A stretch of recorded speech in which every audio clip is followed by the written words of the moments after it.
إن الحمد لله نحمده ونستعينه ونستغفره ونتوب إليه ونعوذ بالله من شرور أنفسنا وسيئات أعمالنا من يهده الله فلا مضل له ومن يضلل فلا هادي له ونشهد أن لا إله إلا الله وحده لا شريك له ونشهد أن محمدا عبده ورسوله اللهم صل وسلم وبارك عليه وعلى آله وأصحابه أجمعين يا أيها الذين آمنوا اتقوا الله حق تقاته ولا تموتن إلا وأنتم مسلمون يا أيها الناس اتقوا ربكم الذي خلقكم من نفس واحدة وخلق منها زوجها وبث منهما رجالا كثيرا ونساء واتقوا الله الذي تساءلون به والأرحام إن الله كان عليكم رقيبا يا أيها الذين آمنوا اتقوا الله وقولوا قولا سديدا يصلح لكم أعمالكم ويغفر لكم ذنوبكم ومن يطع الله ورسوله فقد فاز فوزا عظيما أما بعد فإن أصدق الحديث كتاب الله وخير الهدي هدي محمد صلى الله عليه وسلم وشر الأمور محدثاتها وكل محدثة بدعة وكل بدعة ضلالة وكل ضلالة في النار ثم أما بعد chers frères et sœurs en islam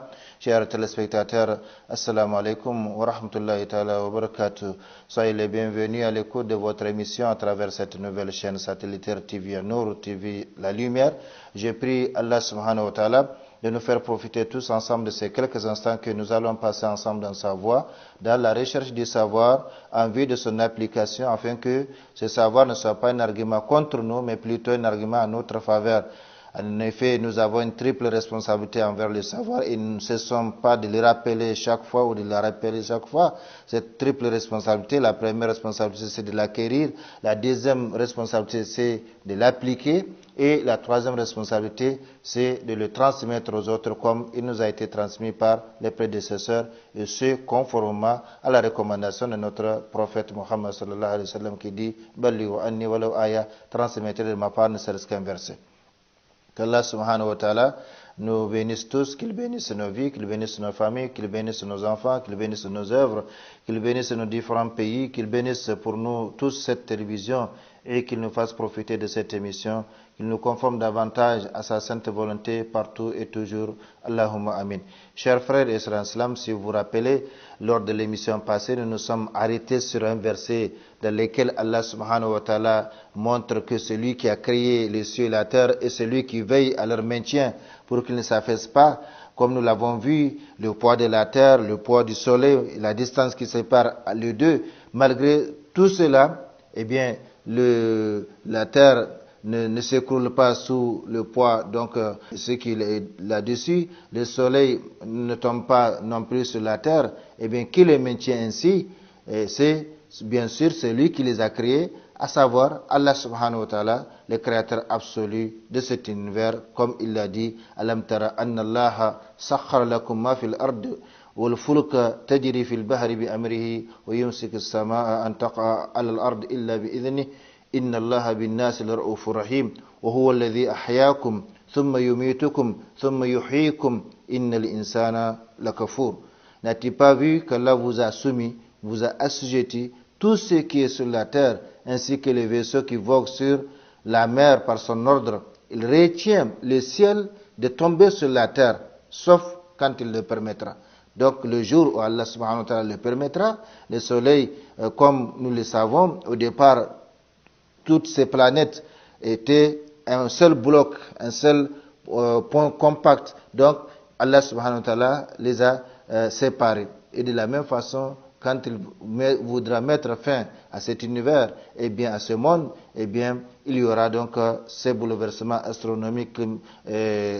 Par conséquent, il pourra permettre au soleil de tomber sur la terre, mais comme il est dit, il retient le ciel de tomber sur la terre, sauf quand il le permettra. Certes, Allah est plein de bonté et de miséricorde envers les hommes. Donc c'est sa bonté qui fait qu'il maintient le soleil donc dans une position bien déterminée, il maintient chaque planète dans une course bien déterminée comme il l'a affirmé à travers plusieurs passages du Saint-Coran.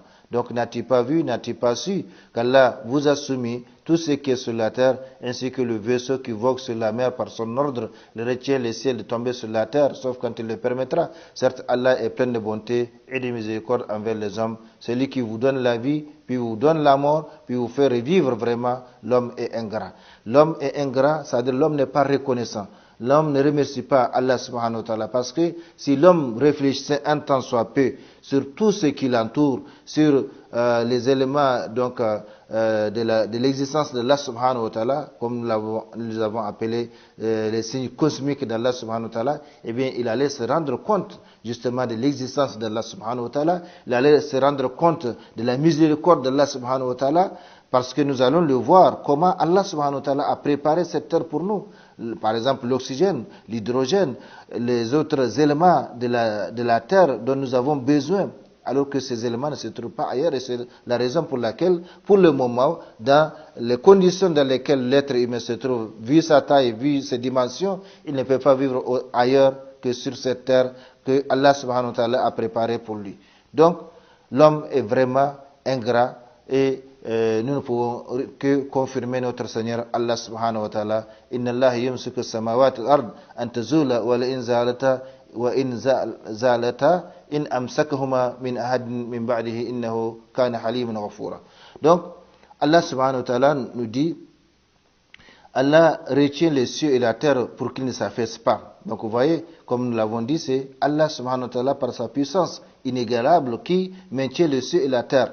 Nous sommes sur la terre, et quand nous montons dans l'avion, quand il décolle, eh bien, maintenant, on se tait parce que on croit que on est coupé donc de notre source, on est coupé de notre force qui est la terre, et bien c'est comme ça que nous sommes. Nous tous sur la terre, c'est comme les passagers de l'avion. Nous flottons dans l'espace. La terre ne se repose sur rien.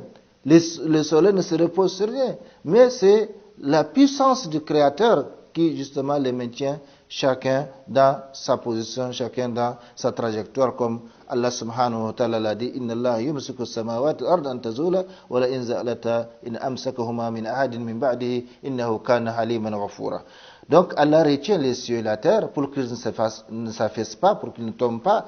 Et s'ils s'affaissaient, nul autre en dehors de lui ne pourra les retenir. Il est certes indulgent et pardonneur. Donc vous voyez, quand par exemple il y a un vent, quand il y a une pluie, une grande pluie avec vent, et que par exemple la maison de quelqu'un se met à tomber, eh bien même sa maison, l'homme ne peut pas retenir. Il va fuir pour sauver sa vie. À plus forte raison, quand il s'agit donc des cieux qui s'affaissent, qui peut les retenir, qui peut les maintenir, qui peut protéger en dehors d'Allah subhanahu wa ta'ala, en dehors du Créateur absolu des cieux et de la terre.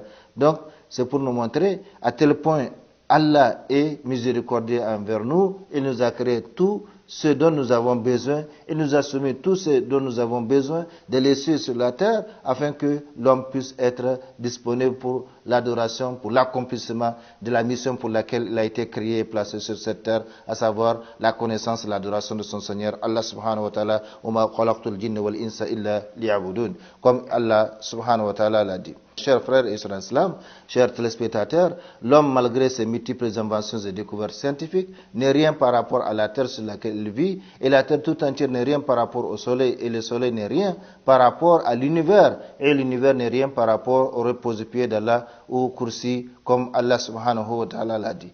Donc Allah subhanahu wa ta'ala nous dit, وَسِعَ كُرْسِيُّهُ السَّمَاوَاتِ وَالْأَرْضِ وَلَا يَؤُودُهُ حِفْظُهُمَا وَهُوَ الْعَلِيُّ الْعَظِيمُ. C'est verset 255 de la sourate 2, sourate al-Baqarah, c'est les versets les plus importants du Saint-Coran. Pourquoi il est le verset le plus important du Saint-Coran? Parce qu'il parle d'Allah subhanahu wa ta'ala. Il parle d'Allah, donc les attributs d'Allah, la puissance d'Allah.